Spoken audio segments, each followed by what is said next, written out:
we have two main focuses at Pushkin Press. It's either contemporary, mainly fiction, but a contemporary book that's already been successful in at least one country, often many more, or a modern classic, because as you know, if you know our list, we've got a lot of modern classics from the 1920s to the 1950s. And then in terms of my three tips, I would summarize them as follows. Know your publisher, know your book, know yourself. So the first one, know your publisher.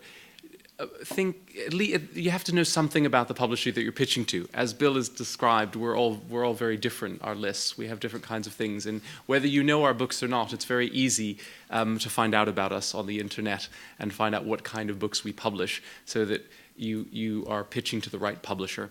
Know your book. The number of times I've had someone pitch a book to me that's already been translated or is being translated, I can't tell you. So it's worth knowing something about it. And again, Amazon is very helpful, or the publisher often. I must say that's changed over the years. I don't know what other panelists have experienced, but I found that people are actually now more and more savvy about it. And I do have more and more approaches from people who say they've already been in touch with the French, German, Albanian publisher, and they know that the rights are available. So know your book. And then finally, know yourself is just know, are you willing to kind of go out and sell this book to me? And that can be everything from your initial pitch, because I like to sort of have it in two stages. Why should I be interested in this book?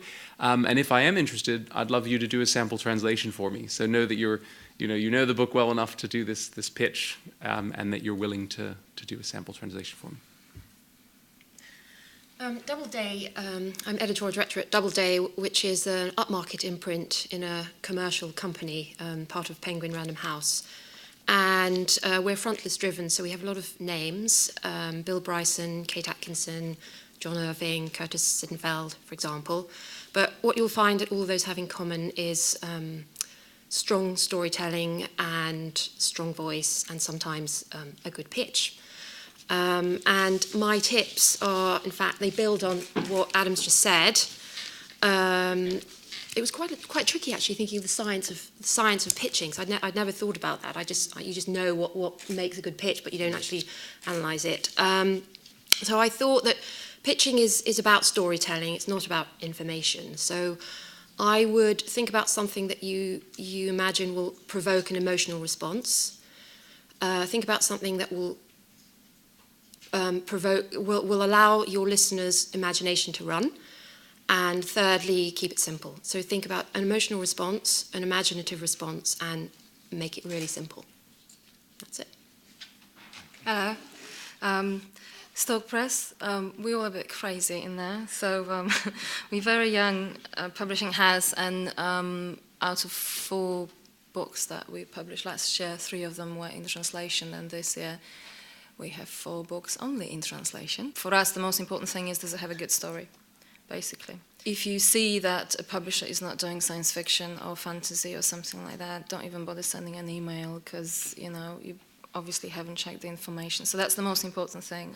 That don't try not to send pitches for pieces that the publisher is very unlikely to publish. So if it's a publisher who doesn't publish poetry at all, there is no point. It's just save yourself the time and the time of a publisher. So that's number 1. Number 2.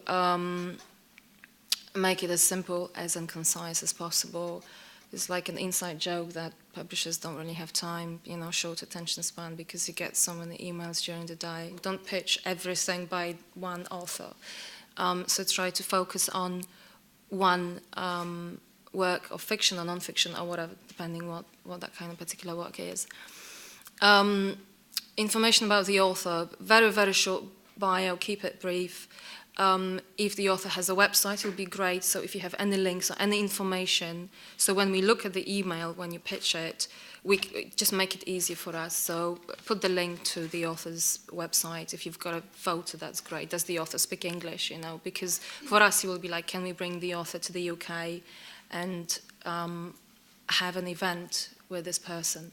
And the last thing, piece of information, one last part of the pitch is funding. If you have any information how to help us to get funding, or you have already approached someone about funding, whether it's a cultural institute, usually various countries have information like that and have institutions like that, it will be extremely helpful, especially to small publishing houses and independents. Money is an issue. The translation usually costs between £5,000 and £10,000. So if a publishing house is going to take it on, it's very helpful if we know already that, okay, there is a possible funding here and there. It just makes it easier, makes it quicker for us to kind of decide whether we want to take it or not.